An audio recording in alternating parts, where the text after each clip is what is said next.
Kashmir files film आपने देखी होगी। इस फिल्म में हिंदू समाज के एक मनोविज्ञान को बहुत ही प्रभावी तरीके से दिखाया गया है। अनुपम खेर ने पंडित पुष्कर नाथ की भूमिका निभाई है। वे दिल्ली के एक रिफ्यूजी कैंप में अपने पोते के साथ रहते हैं। वे उन लाखों हिंदुओं में से हैं जिन्हें कश्मीर में अपना घर बार छोड़कर अपने ही देश में शरणार्थी बनकर रहना पड़ रहा है। पंडित पुष्कर नाथ अपने पोते को पढ़ाते लिखाते हैं, उसे इस योग्य बनाते हैं कि वो अपने विश्वविद्यालय की स्टूडेंट यूनियन का नेता बन जाता है। लेकिन पंडित पुष्कर नाथ अपने पोते को कभी नहीं बताते कि वे उसके साथ क्यों एक छोटे से रिफ्यूजी कैंप में रह रहे हैं। उसके माता पिता को किसने मारा, किसने उससे उसका बचपन छीन लिया। कोई निर्दोष समाज हो या व्यक्ति, हम जब भी किसी सामूहिक घृणा से उपजे अत्याचार का शिकार बनते हैं, स्वयं को एक प्रकार के खोल में बंद कर लेते हैं। किसी से बात नहीं करते, किसी को अपनी पीड़ा नहीं बताते। धीरे धीरे चुपचाप जो भी बचा खुचा है उसे सहेजते हैं ताकि एक दिन फिर से पैरों पर खड़े हो सकें। उन्हें लगता है कि यदि बीती बातों को मन में रखा तो आगे नहीं बढ़ पाएंगे। भारत पर इस्लामी आक्रमणों के समय भी बिल्कुल ऐसा ही देखने को मिला। लोगों ने बहुत कुछ सहा, अपने मंदिरों का विध्वंस देखा, जिंदा रहने के लिए जजिया दिया, लेकिन उसके बारे में बहुत कम बात की। उनका सारा ध्यान स्वयं को बचाने पर था। ऐसा ही गोवा में भी हुआ। कैथोलिक ईसाइयों ने इंक्विजिशन के नाम पर हिंदुओं के साथ जो कुछ किया, वैसा विश्व के इतिहास में बहुत कम देखने सुनने को मिलता है। वहां भी हिंदुओं ने मौन धर लिया, आने वाली पीढ़ियों को कुछ बताया ही नहीं। अब लोग यहां वहां बिखरी कहानियों को बटोर रहे हैं। ऐसी कहानी अंग्रेजों के शासन के अत्याचारों की है। उसके बाद भारत के विभाजन के बाद लाखों परिवार विस्थापित हुए। आज वे भारत के विभिन्न क्षेत्रों में रहते हैं। उनकी वर्तमान पीढ़ी के लोग भी नहीं जानते कि उनके बाप दादाओं ने कितना कठिन समय देखा है।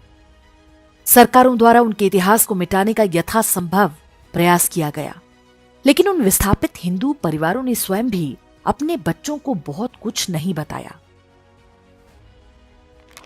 गांधी हत्या के बाद महाराष्ट्र में ब्राह्मणों के नरसंहार के समय भी यही हुआ। हमने बहुत साहित्य नहीं रचा क्योंकि हम यहूदियों की तरह एट्रोसिटी लिटरेचर नहीं लिखते थे। जो कुछ भी हुआ सह लिया। वर्ष 2004 से 2014 तक सोनिया गांधी ने हिंदुओं पर फिर से वही औपनिवेशिक बर्बरता थोपने का प्रयास किया।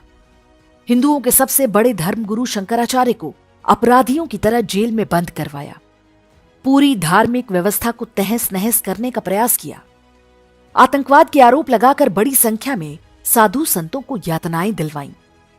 हजारों वर्ष पुरानी हिंदू परिवार व्यवस्था को तहस नहस करने वाले कानून बनाए गए। भारतीय इतिहास के उन 10 काले वर्षों को हम मात्र एक दशक में ही लगभग भूल चुके हैं। हमने आपको वो सारे प्रमुख उदाहरण बताए जिनसे पता चलता है कि एक समाज के रूप में हम कैसे स्वयं पर हुए अत्याचारों को भुला देते हैं और अपने शत्रुओं को क्षमा कर देते हैं। लेकिन क्या यह कहना पूरी तरह उचित है कि हिंदू सब भूल जाते हैं? मनोविज्ञान के अनुसार कोई सभ्य समाज अपने साथ हुए अन्याय को कभी नहीं भूलता। इस पीड़ा को ट्रांसजेनरेशनल ट्रॉमा कहते हैं। इसके अनुसार व्यक्तियों की तरह परिवार और समाज की भी एक सामूहिक स्मृति होती है जो एक पीढ़ी से दूसरे में स्थानांतरित होती है। ये कई चरणों में अलग अलग तरीके से मैनिफेस्ट या प्रकट होती है।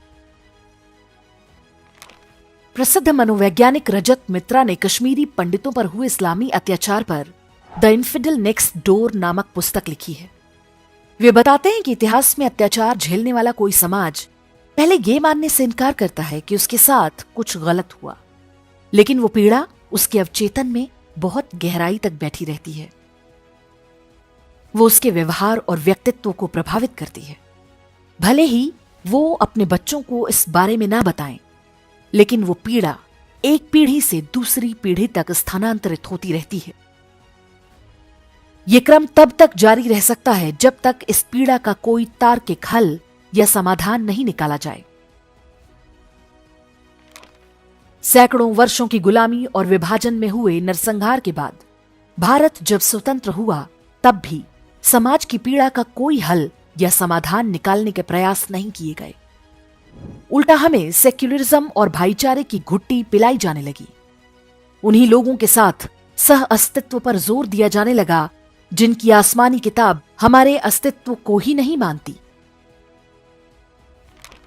अफ्रीका में रंगभेद की समाप्ति के बाद ट्रुथ एंड रिकंसिलिएशन कमीशन बनाया गया था, जिसका यही काम था कि वो समाज के अवचेतन में बैठे भय और पीड़ाओं का समाधान निकाले। भारत में ऐसा कुछ नहीं हुआ। उल्टा पूरे हिंदू समाज को गंगा जमुनी तहजीब जैसे फर्जी सपने दिखाकर भरमाने का प्रयास शुरू हो गया। लेकिन वे भारतीयों के अवचेतन मन में बैठे ट्रांसजेनरेशनल ट्रॉमा को दबा नहीं पाए। धीरे धीरे ही सही, समाज आज जाग रहा है। उसे अपने पूर्वजों पर हुए अत्याचार पता चल रहे हैं। वो पुराने पन्ने खंगाल रहा है। हर पुरानी बात जिसे ढकने के प्रयास हुए उसे याद कर रहा है। हर उस नकली नायक को नकार रहा है जिन्हें हम पर थोप दिया गया था। हजारों वर्ष पुरानी एक सभ्यता के पुनर्जीवित होकर खड़े होने की प्रक्रिया में ये एक महत्वपूर्ण चरण है। अब ये कहना सही नहीं है कि हिंदू बहुत जल्दी भूल जाते हैं। हिंदू सब याद रखते हैं। इसका सबसे बड़ा सबूत यही है कि हम आज भी अपनी संस्कृति के मान बिंदुओं के लिए संघर्षरत हैं। ये संघर्ष तब तक जारी रहेगा जब तक कि हम 1000 वर्ष के अत्याचारों और अन्यायों का एक तार्किक समाधान नहीं पा जाते।